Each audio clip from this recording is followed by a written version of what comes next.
Tudo da Canção Nova em um só lugar. Canção Nova Play. Olá, está começando o programa Trocando Ideias, hoje ao vivo pela TV Canção Nova, na terça-feira, no horário de meio-dia. Se você nos acompanha em outros horários, onde passa a reprise, seja bem-vindo também à programação da TV Canção Nova.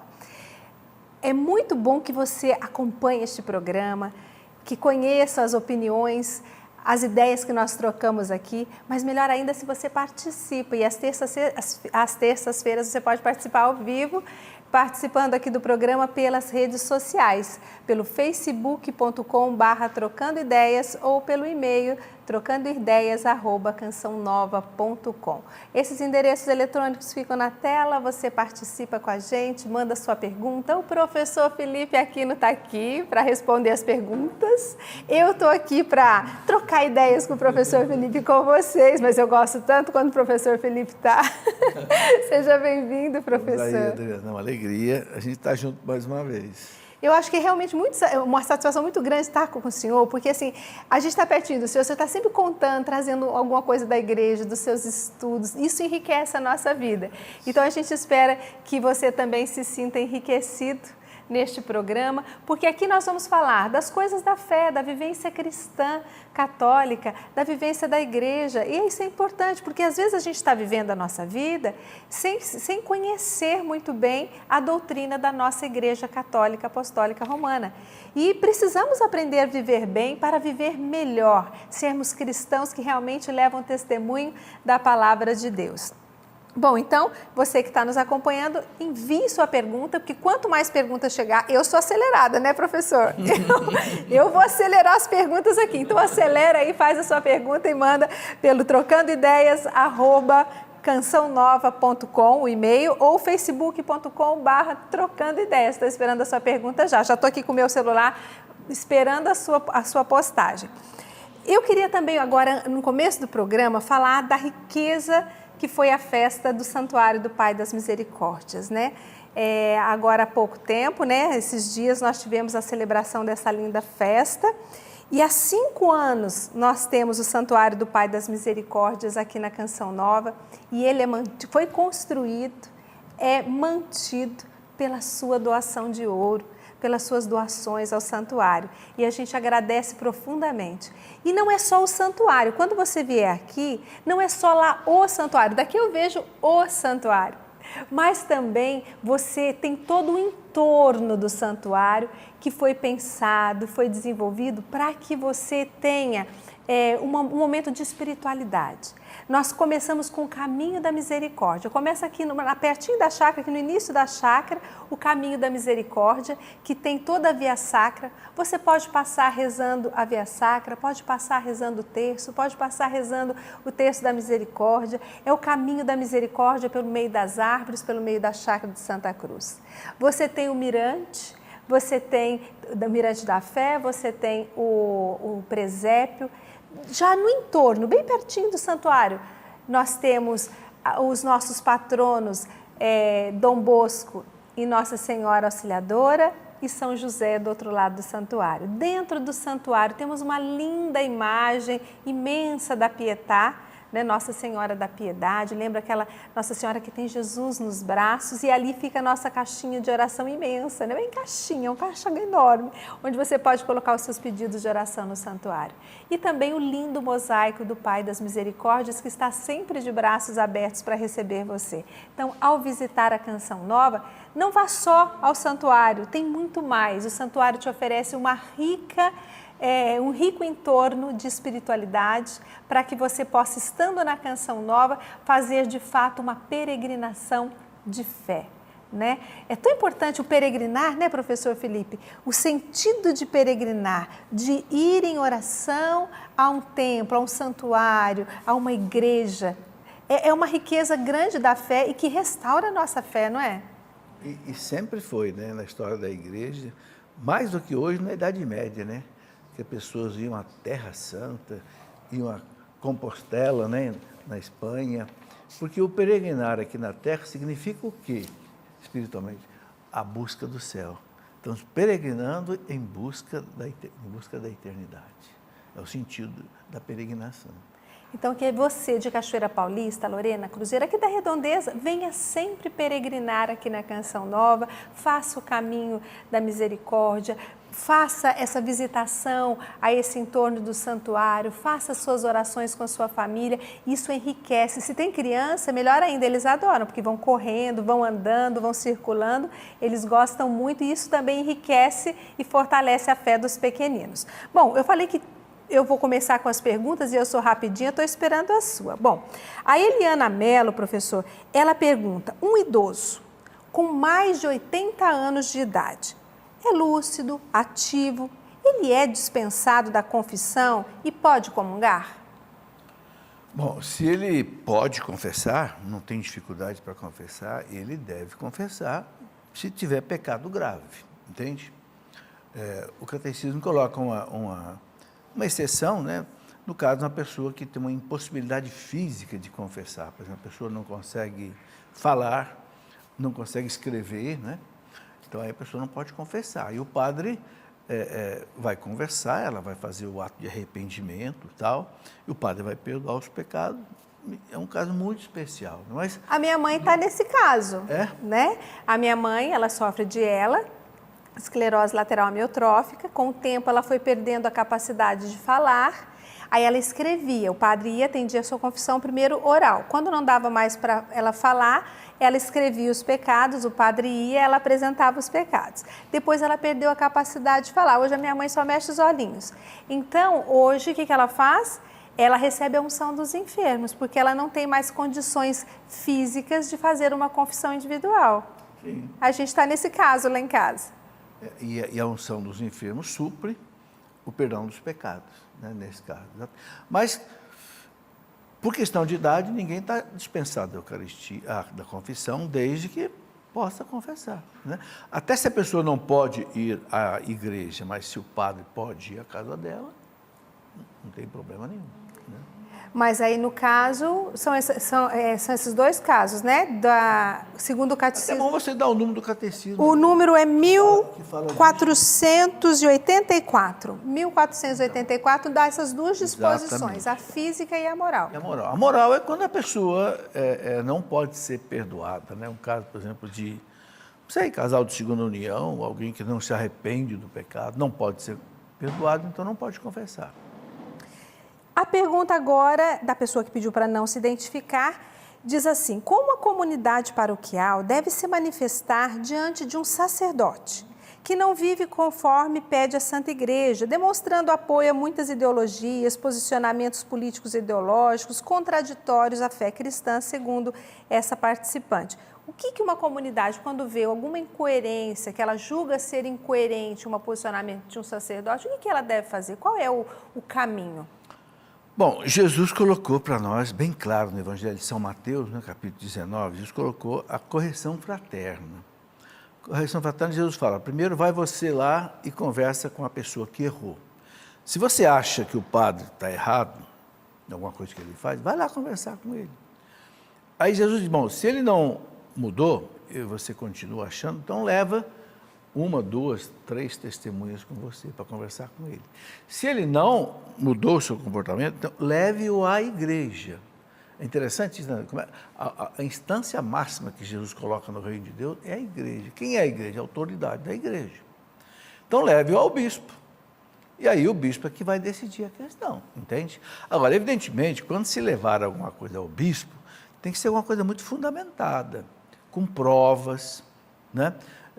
Você nunca deve ir sozinho, deve ser sempre mais de uma pessoa para realmente serem testemunho daquilo que vocês estão colocando. E tem que ser uma coisa assim bem embasada, né? Não pode ser qualquer coisinha já levar para o bispo. Mas se realmente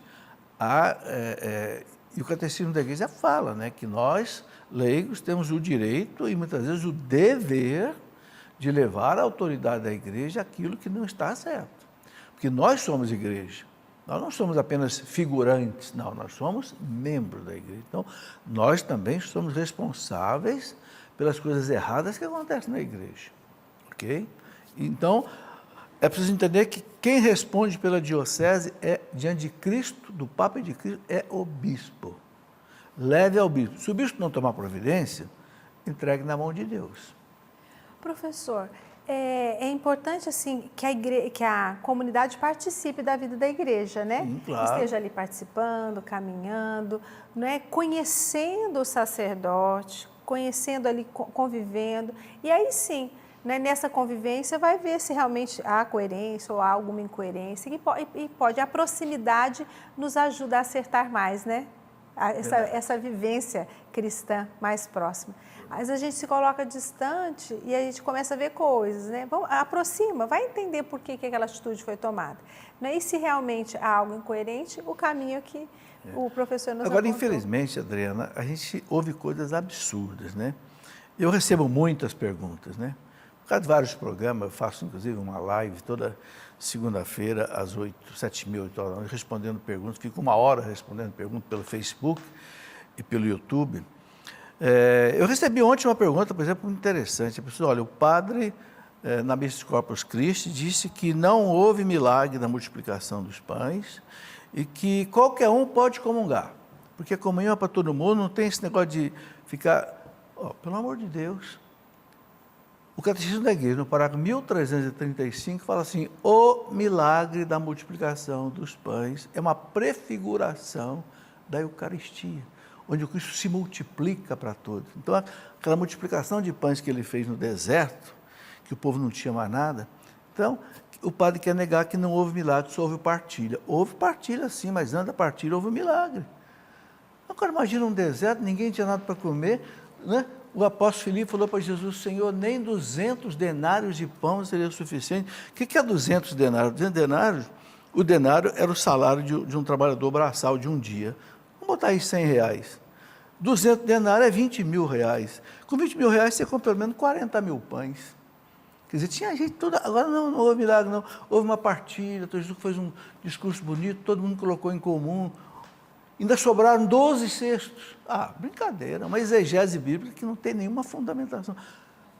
Então, eu acho que num caso desse, que há uma heresia, porque o catecismo está dizendo claro, e está só tudo que é santo da igreja e doutor da igreja fala em milagre. Porque onde Jesus mostrou a divindade dele, só Deus tira alguma coisa do nada. Aí vai um padre e coloca um negócio. Eu acho que num caso desse, você tem que conversar com o padre. Se ele não se ele não voltar atrás, você tem que levar para o bispo. O bispo está pregando uma heresia na igreja. Agora aqui, você tem que estar documentado, né? Pegue lá o catecismo, parágrafo 1335, coisas desse tipo. A pergunta agora é da Camila Alves. Obrigada, Camila, pela sua pergunta. Ela diz, quando a Bíblia se refere à vinda de Jesus, como devemos entender isto? Da vinda dele quando nós morrermos ou realmente é a segunda vinda dele no final dos tempos? A vinda de Jesus é na parousia, no final dos tempos. Agora, tem a nossa ida para ele. Uma coisa é a ida, outra coisa é a vinda. Ele virá no final dos tempos. É dogma de fé, está lá no credo. Virá para julgar os vivos e os mortos. Seu reino não terá fim.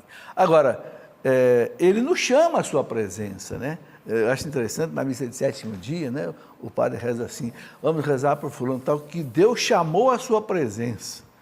Então, aí, ele está vindo, não é Deus, não é Cristo que vem, é a gente que vai a ele.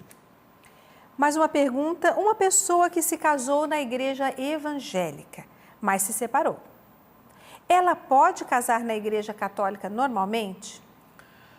Tem que ver várias coisas. A Igreja Católica reconhece como válido o casamento de 2 evangélicos na Igreja Evangélica. A Igreja falou, vocês não podem se separar. Por quê? Porque o casamento é o único sacramento que são os próprios noivos que se ministram. A partir de um momento que um diz para o outro assim, eu te recebo como minha mulher diante de Deus, entre eles, a igreja não é um sacramento como o nosso, mas a Igreja reconhece que há uma validade da união. Então, não pode se separar. Agora, como não é sacramento para eles, se a pessoa abandonou aquela fé, veio para a Igreja Católica, aí ela pode se casar na Igreja Católica. Não há impedimento. Por quê? Porque ela não recebeu um sacramento lá. Então, ela poderá receber aqui. Mas tudo tem que ser analisado com muito cuidado, caso a caso, o pároco vai analisar. E outra coisa, como é que foi esse primeiro casamento? Houve filhos? Como é que estão esses filhos? Como é que fica esse marido, essa esposa? Então, há uma série de outras série de outros problemas pastorais que vão ser analisados. Porque para decidir uma questão, não é só questão doutrinária, é questão também pastoral. Chegou uma pergunta agora aqui no Facebook. Ele diz, boa tarde, é o Sávio de Souza. Gostaria de saber, de forma mais profunda, por que não podemos pronunciar o nome de Deus, Yahvé, como essa realidade era vivida pelos primeiros cristãos?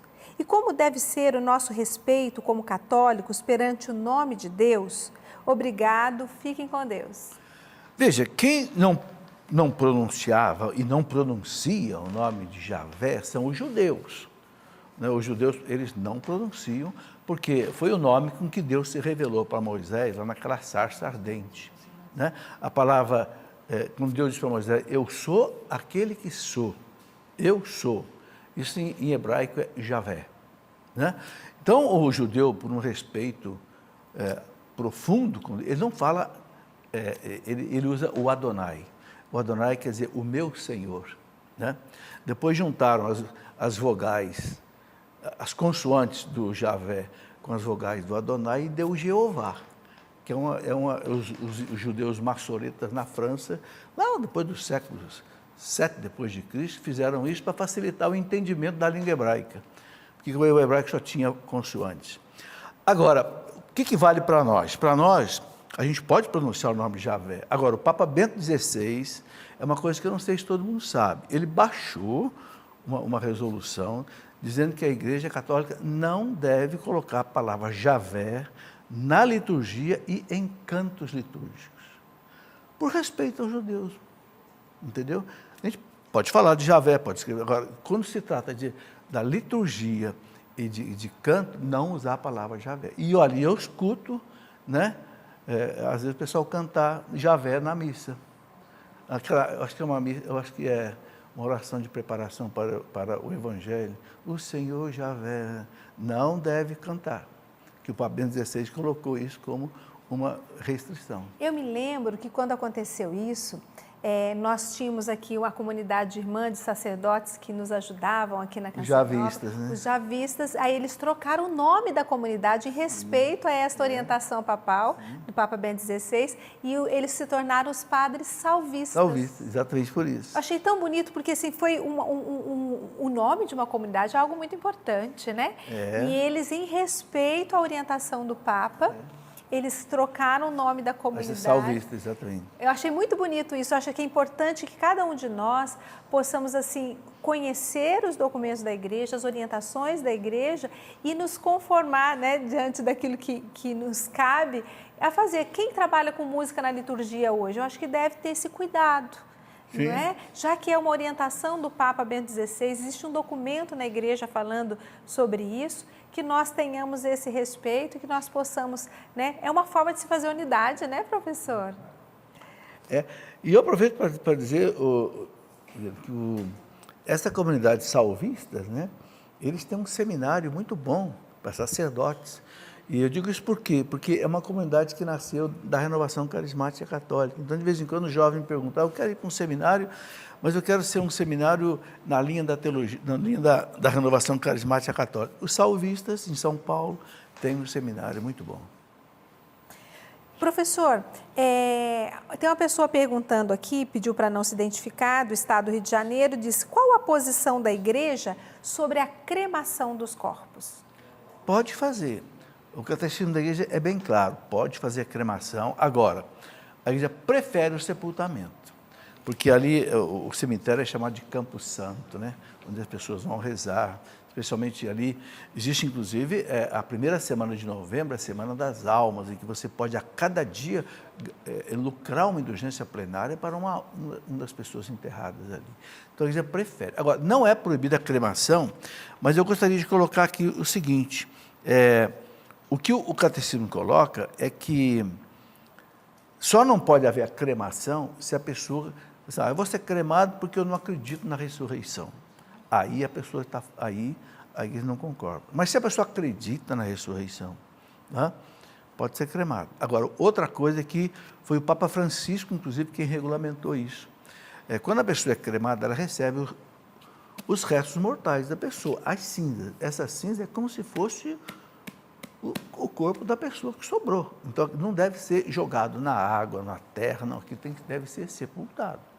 É que o pessoal tem mania, né? Ah, eu vou jogar, eu quero que minhas cinzas sejam lançadas no mar, quero que minhas cinzas sejam lançadas em cima da floresta amazônica. Não pode, né? Não. E uma vez eu vi uma instrução dizendo, porque eu fui saber isso, porque minha mãe, ela dizia, quando ela falava ainda, ela dizia que no dia que ela morrer, quer ser cremada. Aí eu fui procurar saber, né? Porque o pessoal fala, não pode, não pode, não pode. Uma vez minha mãe conversando comigo, daí eu fui saber, né? E eu fiquei sabendo que pode colocar as cinzas no cemitério, assim, fazer um túmulo para cinzas, né? Se a família tem um jazigo, né? Isso, põe no jazigo. Pode colocar ali. Como ficam os restos mortais de quem já morreu. Depois de 5 anos, né? O cemitério faz a exumação, inclusive chama uma pessoa para acompanhar. Quando foi feita a exumação da minha esposa, eles me chamaram. É uma coisa meio dura, né? Vai abrir tudo na sua frente, mas o que ele faz? Recolhe tudo que sobrou, praticamente só ossos, né? Coloca numa caixinha e deixa ali na sepultura, deixa ali no jazigo. Então, a mesma coisa pode ser feita com as cinzas. O parágrafo é 2296 do Catecismo, que fala, né, que pode fazer a cremação com essa restrição que a Igreja coloca. Aqui, tive um aborto de gêmeos, a pessoa pede para não se identificar, de gêmeos com 3 meses. Devemos dar nome a essas crianças? Gêmeos com 3 meses? Ela teve um aborto de gêmeos com 3 meses de gestação. Ela pergunta, devemos dar nome a essas crianças? Olha, a igreja diz o seguinte, que o nome é dado no batismo. Agora, a criança só pode ser batizada se ela estiver viva. Se abortou e a criança ainda está viva, não morreu, pode dar um nome, pode até e deve até batizar. Mas se já morreu, não pode batizar. Aí, o nome, como é dado no batismo, eu acho que aí não deve dar um nome também. Deixa na mão de Deus. Não sei, se a família, por uma questão assim de sentimento, quiser dar um nome, até para identificar, esse é Pedro, esse é Paulo, esse é João, eu acho que não há problema, entendeu? Mas o nome assim, como se fosse nome de batismo, aí não tem essa validade, porque não pode batizar se já tiver morto. No caso, aqui tem uma outra pergunta, diz, meu filho faleceu com 5 anos e meio de idade. Tenho certeza que ele está no céu. Mesmo assim, devo orar por sua alma? Ele ainda me reconhece como mãe? Orar sempre a igreja recomenda. Inclusive a igreja fala assim, as crianças que morrem, por exemplo, sem batismo, ou mesmo com batismo, a igreja manda fazer as exéquias, que é a oração final antes do sepultamento, manda rezar, porque, sabe, nós não temos todo o controle sobre o mundo do além na mão de Deus. Então, a igreja recomenda que se reze, tá? As nossas evidências só de uma criança com 5 anos e meio de idade, não tem uso da razão ainda, dificilmente ela pode ter tido pecado grave. Então, em princípio, ela deve estar salva sim, mas a igreja recomenda a oração. Eu gostei muito quando veio o ano da misericórdia, em 2016, que nós passávamos a Porta Santa, rezávamos pelos falecidos e dávamos o céu aos falecidos, né? Então, assim, como é importante, né, a igreja valoriza ganhar a indulgência plenária ou indulgência parcial para os nossos entes queridos. Muita gente fala, agora morreu, não posso fazer mais nada por essa pessoa. Aí é que pode fazer. Aí que nós devemos fazer, porque ela não pode fazer por si mesma, né, professor? Não pode mais fazer mais nada por ela. O tempo de mérito se encerra na morte.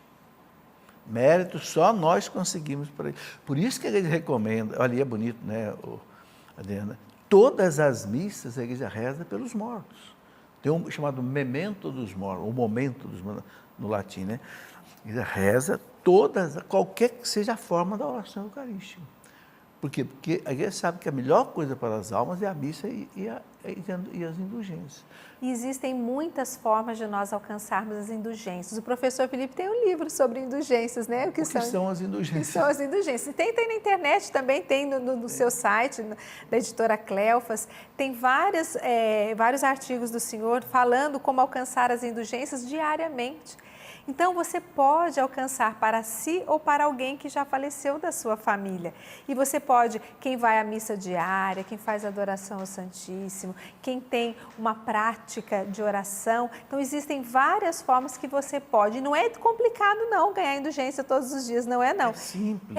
E pode oferecer para a alma de algum familiar seu, ou também pode oferecer para si mesmo. Então é importante, ou para uma alma esquecida no purgatório. Quando eu não lembro de ninguém assim que eu conheço, eu pego e ofereço para a alma mais esquecida do purgatório, aquela que está mais tempo lá, precisando se absolver. Senhor, eu ofereço para essa alma, eu não tenho nome, mas eu ofereço para as almas do purgatório, né? É tão importante isso, né? Olha, Adriana, infelizmente, muita gente não acredita na questão das indulgências. Mas, sabe, eu queria colocar aqui uma coisa muito importante. Quando houve o Concílio Vaticano II, que terminou em 1965, muita gente ficou esperando o que o Concílio Vaticano II vai dizer sobre as indulgências. Porque toda aquela polêmica do Lutero, né, que a gota d'água da briga dele com a igreja foram as indulgências lá na Alemanha e tal, acabou o Concílio Vaticano II, o Papa Paulo VI escreveu Constituição Apostólica sobre as indulgências, confirmou tudo. E fez até um manual das indulgências com 70 orações de indulgenciado. Eu coloco no meu livro tudo isso. Né?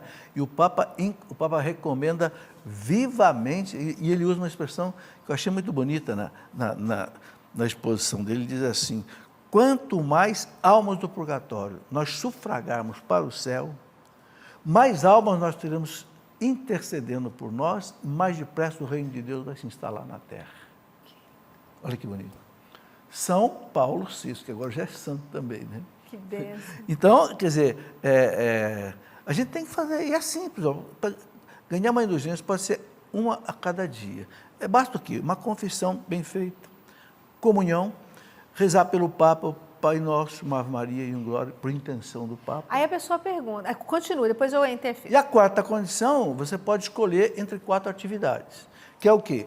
Fazer meia hora de adoração ao Santíssimo, diante do sacrário, ou então você fazer meia hora de leitura bíblica meditada, alex orante, ou então você fazer uma via sacra, acompanhando os quadrinhos da via sacra, ou então você rezar o terço em família, diante de um oratório ou na comunidade. Está vendo? Tem muita gente que já faz essas Todo práticas dia e não faz sabe isso. que ganha indulgência. Mas precisa confessar todo dia? Não. A gente precisa Basta se uma manter em confissão. estado de graça, né? A comunhão tem que ser todo dia, mas a confissão não. Mantendo-se em estado de graça, sem pecado mortal, sem o pecado contra os 10 mandamentos, né, professor? E pode até repetir a indulgência por uma alma, porque de repente, se a gente não fez direito, faça de novo. Bom, eu tenho aqui um lançamento da editora Canção Nova, que é o livro O Espírito Vem em Auxílio à Nossa Fraqueza. Esse livro foi escrito pelo padre Anderson Marçal, da Canção Nova. É muito rico, ele está baseado em Romanos 8, 26. Ele nos ajuda a compreender a ação do Espírito Santo que intercede por nós, em nós, junto a Deus, e também aquele Espírito santificador que vem nos momentos de angústia, nos ajudar, nos consolar, nos acolhendo, compreendendo e levando as nossas orações a Deus. Então aqui é uma maneira de nós nos relacionarmos melhor com a terceira pessoa da Santíssima Trindade, colher os frutos dessa presença na nossa vida, né? E rezar melhor, né, Adriana? Ninguém reza bem sem o Espírito Santo. Por isso que eu sempre começo as minhas orações, vinde Espírito Santo. Aliás, Paulo VI dizia, esta tem que ser a primeira oração do dia, vinde Espírito Santo. Professor, o padre Jonas fala no Sorrindo para a Vida, né? Eu lembro uma vez que eu apresentava Sorrindo para a Vida com ele, e ele sempre dizia a nós, a Luzia também sempre reforça, a gente tem que dizer, bom dia Espírito Santo, o que vamos fazer juntos hoje? Quer dizer, desde o início do dia, nós nunca esquecermos de fazer esse compromisso de caminhar com o Espírito Santo, né? Caminhar sendo impulsionado pelo Espírito Santo e não só pela nossa humanidade, que é tão falha, né? Bom, tem mais pergunta aqui, olha, a pessoa pede para não se identificar, não tem problema, quando você pede a gente respeita. Diz assim, numa conversa com meu marido, ele me disse que as pessoas do Antigo Testamento não existiram realmente. Como as parábolas, eram só histórias. Gostaria de saber se as pessoas como Noé, Abraão, realmente existiram ou não. E se o mesmo ocorre com os grandes feitos, como a abertura do Mar Vermelho, a gente pode também lembrar aqui, agora eu que estou lembrando, né? As muralhas de Jericó, né? Tudo isso existiu ou é só uma parábola? Bom, não se pode negar que essas pessoas do Antigo Testamento existiram. Se essas pessoas não existiram, nós também não existimos. Porque nós viemos deles. Todo esse povo judeu que está aí, né? Vem de quem? Veio de Abraão, Isaac e Jacó, isso é histórico. Né? É só pegar lá a história lá do Código de Hammurabi, a história, não, tá? A história narra tudo, a história dos assírios da época, dos babilônicos da época, a história dos judeus da época, é histórico, não tem como negar. Okay? De Abraão para frente, a igreja não tem dúvida que são personagens históricos verdadeiros. Antes de Abraão, há dúvidas. Por quê? Porque antes de Abraão é mais difícil caracterizar. Mas de Abraão para frente, Abraão, Isaac, Jacó, os 12 filhos de Jacó, que deram as 12 tribos de Israel, né? Da tribo de Judá nasceu Jesus, não tem dúvida. Agora, as interpretações dos acontecimentos do Antigo Testamento, aí a teologia moderna, vamos dizer assim, a teologia mais atualizada, diz o seguinte, que houve um milagre da abertura do Mar Vermelho para os judeus passarem, houve. Só que a moderna teologia, ela junta duas coisas, ela junta o natural com o sobrenatural. Está provado que naquela região ali, em determinada época do ano, o mar se abria para baixar a maré. Por que acontece em muitos lugares. Então, como se interpreta isso hoje? Deus aproveitou um fenômeno natural que ele intensificou naquele momento, aí entrou o milagre. Então, juntou a natureza com o sobrenatural. Né? Outros acontecimentos também são explicados mais ou menos assim, aquelas 10 pragas do Egito, mesma coisa. Eram coisas que aconteciam no Egito e que Deus, num certo momento, intensificou para o faraó libertar o povo. Né? Aí é preciso, eu recomendo um livro muito bom, sabe, de Dom Estevão Bittencourt, chamado Para Entender o Antigo Testamento. Como é que a gente vai entender, por exemplo, aquela violência no Antigo Testamento? Como é que vai entender essas coisas todas, né? E eu gravei um curso bíblico de 100 horas em CD, onde eu explico cada um dos 72 livros da Bíblia. Tem aqui na Canção Nova, tem aqui. São 100 horas, é uma coisa para a pessoa fazer devagar, né? Usei bons manuais da Bíblia, principalmente um manual que é da Universidade de Navarra, do Opus Dei, na Espanha, e também é um manual muito bom, publicado nos Estados Unidos, né? E que a editora Loyola publicou aqui, são 3 volumes, 1.500 páginas, explicando toda a Bíblia. Então, as explicações são muito interessantes, sabe? A gente não pode aprovar tudo e nem negar tudo. Tem que fazer, cada caso hoje, os exegetas, que são especialistas em Bíblia, que hoje também com a pesquisa arqueológica, paleontológica, estuda das línguas antigas, estuda a geografia antiga, da história antiga, tudo isso hoje está dando à igreja a beleza de você juntar a ciência com a fé.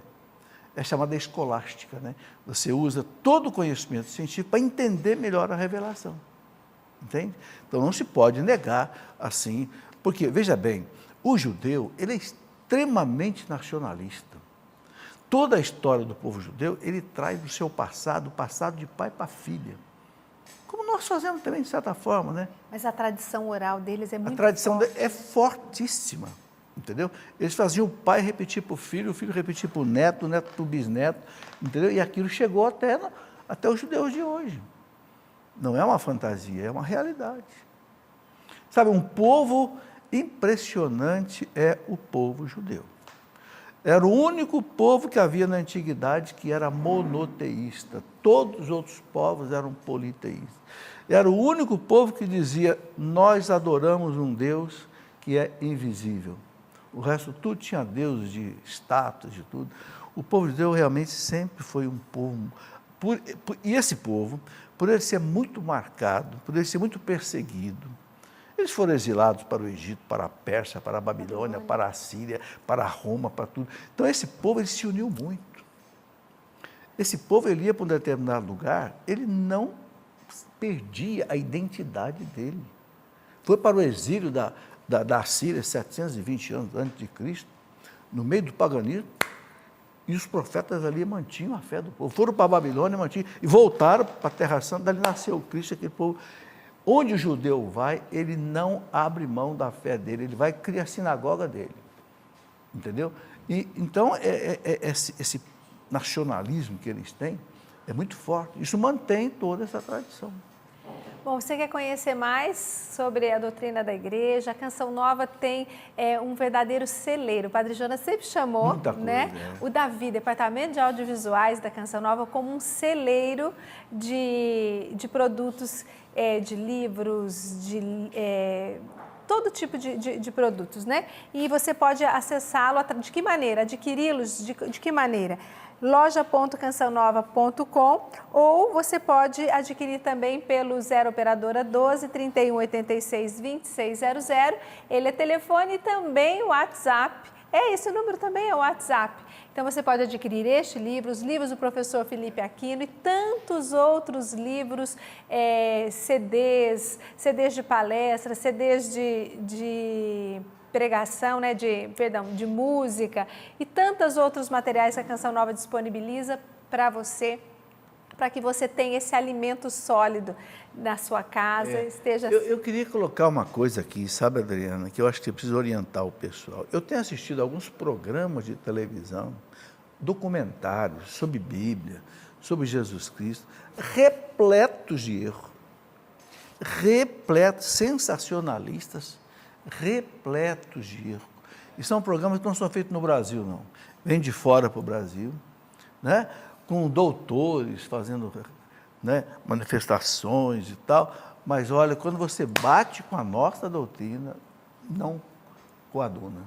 Então, é preciso tomar cuidado, entendeu? Hoje, nesse mundo que nós temos de internet, que tudo cai na sua frente, olha, hoje, mais do que nunca, Adriano, é preciso a gente conhecer a nossa fé. Senão, a gente...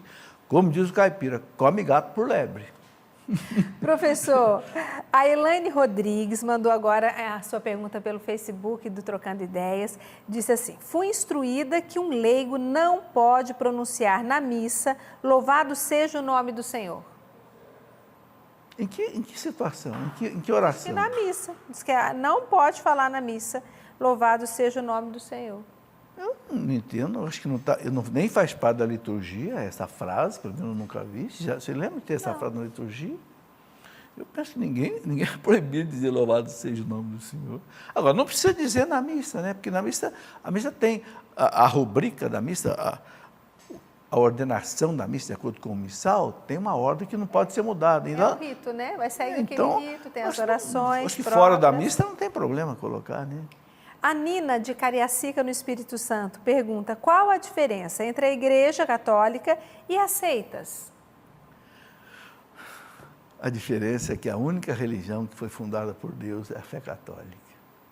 O único fundador de uma religião, note bem isso, que disse, eu sou Deus, foi Jesus Cristo. Nenhum outro fundador de qualquer religião, qualquer seita, disse, eu sou Deus. E provou que era Deus. Provou, o Evangelho tem mais de 40 milagres que ele fez, andar sobre as águas, multiplicar pães, né? Transformar água em vinho, curar leprosa, etc. Tal, e dizer para os apóstolos 3 vezes, vão me matar, vão me flagelar, mas eu vou ressuscitar. E ressuscitou. Né? O único túmulo de um fundador de religião que está aberto lá para a exposição é o túmulo de Cristo, porque ele não está mais lá. Os outros túmulos estão todos fechados. Então a diferença é essa. A única religião que foi fundada por alguém que é Deus é a nossa fé católica. É o cristianismo. Tem mais uma pergunta da Vanderlena. Ela diz, se Nossa Senhora sentiu dor no parto, visto que ela foi livre do pecado original? Essa é uma questão que a igreja não põe como fundamental, né? A maioria dos teólogos dizem que Nossa Senhora não deve ter passado pela dor do parto. Por quê? Porque a dor do parto foi assim como uma consequência do pecado original. Deus falou para Adão, meu amigo, agora você vai ter que tirar o pão de cada dia com o suor do teu rosto, não era para ser assim. E falou para a mulher o quê? Que ela ia dar à luz também nas dores do parto. Como Nossa Senhora não teve o pecado original, entende-se que ela ficou isenta dessa dor. Mesmo porque o parto de Jesus foi um parto extraordinário, em que a Virgem Maria não perdeu a virgindade. Santo Agostinho diz, ela é virgem antes, durante e depois do parto. Virgem perpétua. Ai partenos, diz o grego, sempre virgem. Né? Então, presume-se que o parto de Nossa Senhora foi... E o Papa João Paulo II, quando ele esteve lá numa cidadezinha da Itália, chamada Capua, onde o Papa, lá no século III, proclamou o dogma da virgindade perpétua de Nossa Senhora, o Papa João Paulo II esteve lá em 1982 e disse, não tentem entender à luz da medicina, porque foi milagre. Milagre, a ciência não consegue entender. E nem consegue explicar, né? Aí Santo Agostinho diz por quê? Santo Agostinho diz assim, porque para aquele que é extraordinário, todas as coisas são excepcionais. Ou o contrário, para aquele que é excepcional, todas as coisas são... Por que Deus fez isso? Interessante colocar mais explicação aqui. Por que Jesus foi nascer de uma virgem? Por que não nasceu de uma mulher? Porque é um sinal que Deus quis mostrar para quem é que seria o Messias. Então o profeta Isaías fala lá, na Isaías 7,14, eis o sinal, uma virgem conceberá. Porque não se admitia no meio dos judeus uma virgem conceber. E sem participação de um homem. Este é o sinal. Tanto é que José entendeu e abraçou. Quando o anjo falou para ele que era obra do Espírito Santo, José não duvidou mais, né? Porque era o sinal do Emanuel. Né? Então não é porque a virgindade seja que uma mulher que dá à luz normal tenha menos de... Não, nada disso.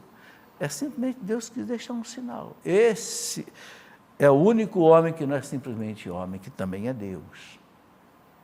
A gente quer explicar as coisas de Deus da nossa maneira humana, né? A gente quer... Mas não consegue Não explicar. consegue, não tem jeito, né? Quer fazer de Deus humano, racional, não tem como. O milagre... Ultrapassa a nossa racionalidade. É por isso que é bonito a gente acreditar, a gente crer. Né? Se a gente entendesse tudo, não seria mais fé, seria pura ciência. Né? O mérito nosso em acreditar, sem entender, é porque acredita porque Deus disse. Porque eu acredito nele, eu acredito no que ele está falando, mesmo que eu não entenda. Isso é a fé. É você acreditar sem entender, porque você confia em quem revelou.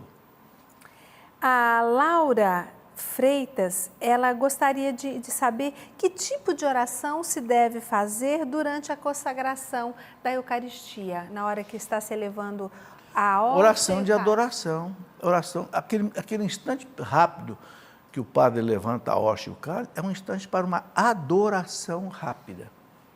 Tanto é que o missal fala, não se pode cantar, não se pode rezar nada em voz alta, é adoração. Ali aconteceu a transubstanciação. Cristo desceu do céu, né, e o Espírito Santo transformou as espécies do pão e do vinho no corpo e sangue de Cristo. Então, é um momento de adoração. Intimamente, adoração, louvor, agradecimento, né, tudo isso.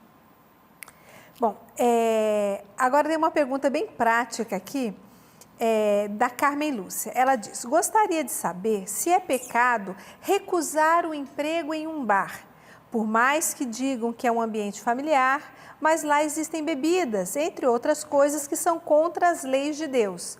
É pecado recusar esse tipo de emprego? É claro que não é pecado, de jeito nenhum. Agora, se ela precisa do emprego e ela quiser assumir esse emprego no bar, até ela arranjar um outro emprego melhor, também não é pecado, entendeu? Essa pergunta eu fiz um dia a Dom Estevão Bittencourt, né? Dom Estevão, uma pessoa está me perguntando aqui, Dom Estevão Bittencourt era meu diretor espiritual, mais de 30 anos. Dom Estevão, uma pessoa está me perguntando aqui se ela pode se empregar numa fábrica de cerveja, uma fábrica de bebida alcoólica. Ele disse, pode, entendeu? Claro que se ela depois puder arranjar um outro emprego, que ela não precise fazer aquilo, tudo bem. Né? Então, para a necessidade, a pessoa pode, até que ela arranja algo que, de acordo com a consciência dela, seja mais agradável. Uma outra pergunta: negar a ajuda a quem me fez mal e quem ainda me deseja o mal, é de minha parte pecado? Olha, eu vou usar uma passagem aqui de São Paulo. São Paulo, na carta aos Romanos, no capítulo 12, versículo 20, São Paulo fala assim, que se o seu inimigo pedir água, dê água para ele. Se ele pedir alimento, dê seu inimigo. Eu vou ler aqui, ó, Romanos 12, 20. Ele fala assim, está aqui, ó. Ele fala, a gente tem que deixar para... Ó, caríssimos, não vos vingueis de ninguém, mas cedei o passo à justiça de Deus. Porque está escrito, a mim pertence a justiça, eu retribuirei, diz o Senhor. Pelo contrário, se teu inimigo estiver com fome, dá-lhe de comer. Não é comida envenenada, dá de comer comida boa. Se tiver com sede, dá-lhe de beber. Agindo assim, estarás amontoando carvões em brasa sobre a sua cabeça. Não te deixes vencer pelo mal, mas vence o mal pelo bem. O que significa esse provérbio? É uma citação do provérbio. Quando você perdoa o inimigo, São Paulo fala que você amontoa carvões em brasa sobre a cabeça dele. Isso significa o seguinte, você derrete o coração dele. A pessoa se converte. A coisa mais bonita e por isso mais difícil de fazer é perdoar o inimigo. Mas quando você perdoa, ele se converte. Por que aquele centurião ao pé da cruz se converteu quando Jesus ali morreu, o véu do templo se rasgou e ele disse, este é verdadeiramente o Filho de Deus. Um centurião, não um oficial romano, chefiava uma centúria, 100 soldados. E eles eram bárbaros. E depois, o som longuinho, que perfurou o coração de aquele soldado, há uma tradição, porque longus, em latim, quer dizer lança, daí vem longuinhos. Em frente ao altar mor, você já deve ter visto, da Basílica de São Pedro, tem uma imagem gigantesca de São Longuinho. Aquele soldado que perfurou o coração de Jesus. Por que esse homem se converteu?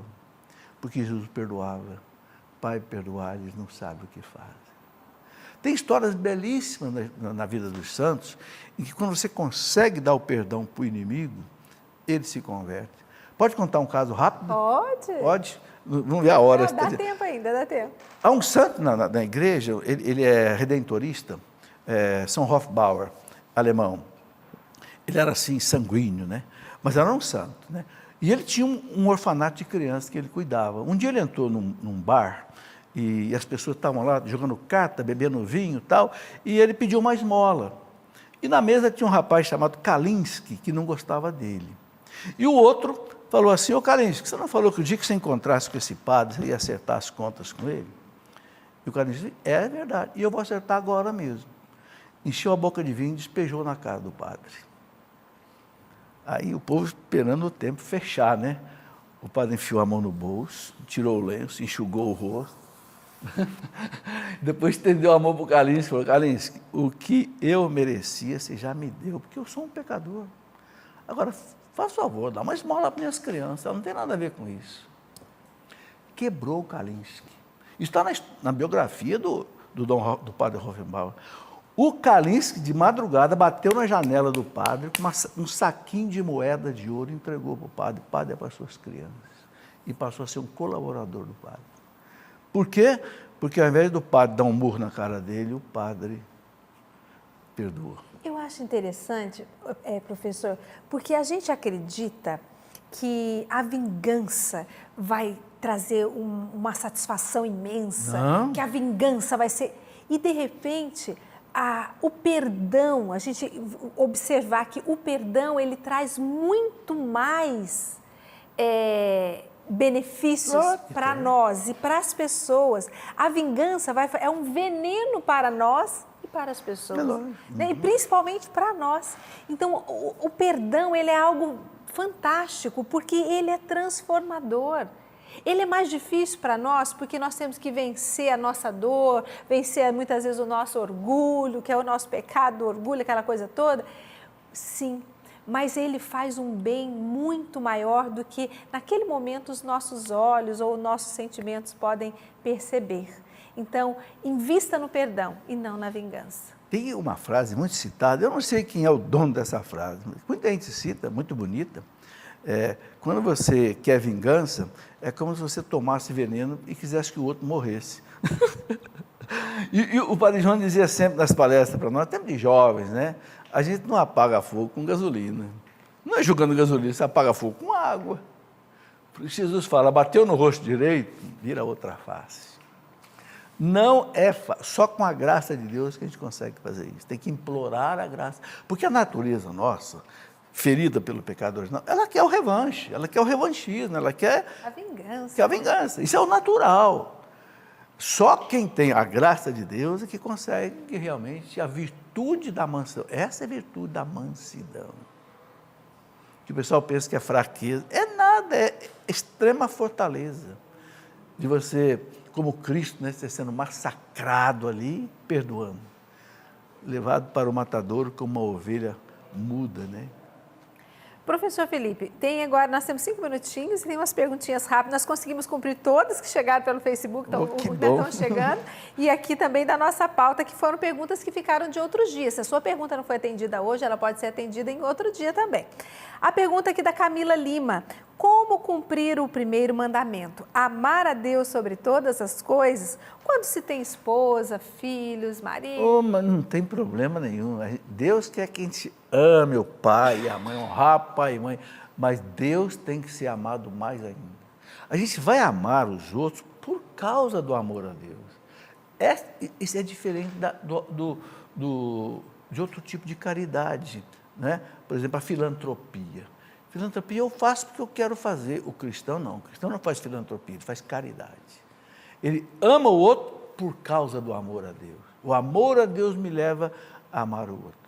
Agora, por que amar a Deus sobre todas as coisas? Porque Deus é Deus, é o nosso Criador.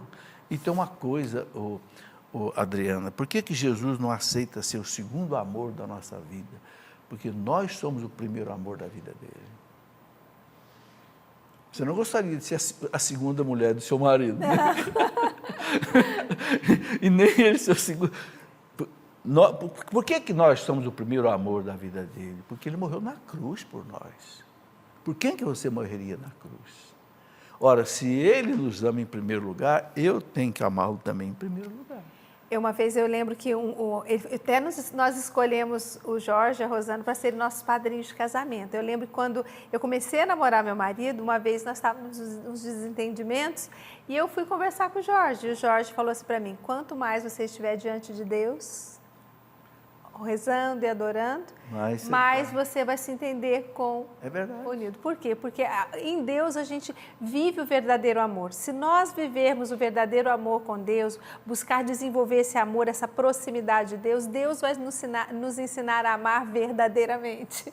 Eu digo isso. Então, quer amar bem, quer amar verdadeiramente todas as pessoas que estão à sua volta, ame em primeiro lugar a Deus, porque Ele vai nos ensinar ali. Ele me ensina cada dia, né? A gente busca em Deus o verdadeiro amor e distribui esse amor. Mas temos que buscar mais para poder doar mais. Qual é o casal que é fiel um ao outro? É o casal que é fiel a Deus. É por amor a Deus que a gente ama também as pessoas. Bom, nós estamos chegando ao final do programa. Falta um minutinho? Tem um minutinho? 2 minutinhos. Olha, eu quero convidar você para o acampamento de oração Quem como Deus. Isso mesmo, dá tempo de você fazer a sua caravana. O acampamento é do dia 6 ao dia 8 de setembro. O tema é a salvação, a força e a realeza de Deus. Presença do padre Serginho Farias, os missionários da Canção Nova, Robson Luiz, Rogerinha Moreira, Salete Ferreira, Rubens e Tânia, com a programação muito diversificada. O encontro de oração, nós teremos pregações, adoração ao Santíssimo, Santa Missa, momentos devocionais a São Miguel Arcanjo. E eu vou dizer a você, o acampamento que você acompanha pela televisão é lindo. Mas estar aqui é muito melhor, porque não é só o que vai ao ar na TV Canção Nova que acontece. Existem outras ações, outros eventos, outras atividades evangelizadoras que acontecem ao longo de toda a chácara de Santa Cruz, essa chácara linda que aparece aqui ao fundo, que você pode participar. Então, em todos os eventos, nós sempre temos algo a mais acontecendo aqui. Então, venha para o acampamento de oração. Estar aqui é muito melhor.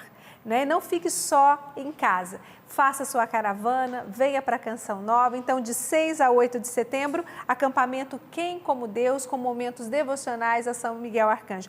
Faltaram pouquíssimas perguntas.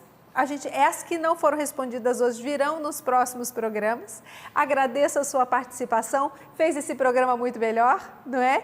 E quero convidar você a ajudar a Canção Nova. Seja um sócio evangelizador, você que já é sócio, recebeu os seus boletos, está aqui, tanto o boleto da manutenção, boleto azul, ó, da manutenção, e o boleto verde, o boleto extra, que você participa da promoção Palavras que Curam. Você ajuda com algo a mais a Canção Nova, R$20 ou mais, e ganha palestras exclusivas para você que é sócio evangelizador, sócio fiel da Canção Nova. Se você ainda não é, ligue para a gente, 0 operadora 12 31 86 2600, ou então pelo WhatsApp, né? Ou melhor, pelos aplicativos, né? Esse também é o WhatsApp, mas quero também falar dos aplicativos. Você pode contribuir com a Canção Nova através dos aplicativos. Entre no nosso portal cançãonova.com, conheça as facilidades de se tornar um sócio, pelo débito automático, pelo cartão de crédito, pelos aplicativos de celular. O que você não pode é deixar de ajudar a evangelização, porque a sua contribuição é evangelização para muita gente. Obrigada, professor Felipe. Uma alegria ter participado mais uma vez. A gente vai ficando por aqui, agradecendo a sua participação, o seu carinho aqui com a gente e voltamos na próxima semana, se Deus quiser. Tudo da Canção Nova em um só lugar. Canção Nova Play.